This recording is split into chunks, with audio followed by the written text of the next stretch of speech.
guys কি খবৰ আপোনালোকৰ আজি আমিও যাই আছো গ্ৰাছলেণ্ড সবাই যাই আছে আমি কেনা যাম আমিও যাম গ্ৰাছলেণ্ড আমাৰ লগত ৰূপজ্যোতি আছে আৰু মই এতিয়া বৰ্তমান চাই এতিয়া বেছি বলক তে গ্ৰাছলেণ্ডৰ পৰা ঘৰা আৰু খা চাই আহো বলক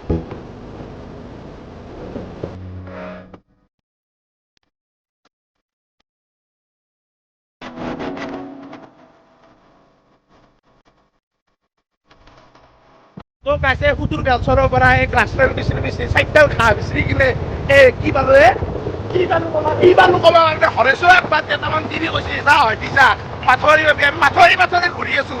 বলক গাইছ আপোনালোকৰ গ্ৰাছলেণ্ড খিনি দেখিলেও বলক গাইছ ৰখি ফাইনেলি গ্ৰাছলেণ্ড পালো ভিউটো চাব নেকি একবাৰ এইটো চাওক কেনা লাগিছে ৰূপজ্যোতি ধুনীয়া জেগা আছে আজি ইমান দূৰত পইচা ভৰি কিয় যাব লাগে এতিয়া এই চাহ গাইছ কি বম কৈছো না ভিউটো গাইছ আমি চব লগৰ ছোৱালীক লগ ধৰিছো কায়ো নাহা পুৰা এনজয় কৰিছো ৰূপজ্যোতি কেনা লাগিছে কোৱা ডাইৰেক্ট ফিলিংটো ক বম লাগিছে তহঁতক লগ ধৰিছো নাহে চাহ কি নজনা আৰু আপিও চাহ যি আইছি চুম্মা আপিছ তো ফাইনেলি গাইছ বহুত ফটো বহুত ঘূৰিলো ফুৰিলো এতিয়া আমি ঘৰত গ'লে যাওঁ এই পেণ্টটো এইটো পেণ্ট পিন্ধে কালি গুৱাহাটীত গৈ দাৰিব লাগিব পুৱাই পেণ্টটো গবাৰ উঠিলাকে যি নহওক ভিডিঅ'টো চাই যদি কাহিনী ভাল লাগিছে লাইক শ্বেয়াৰ কমেণ্ট এটা কৰি নেক্সট লগ পাম বাই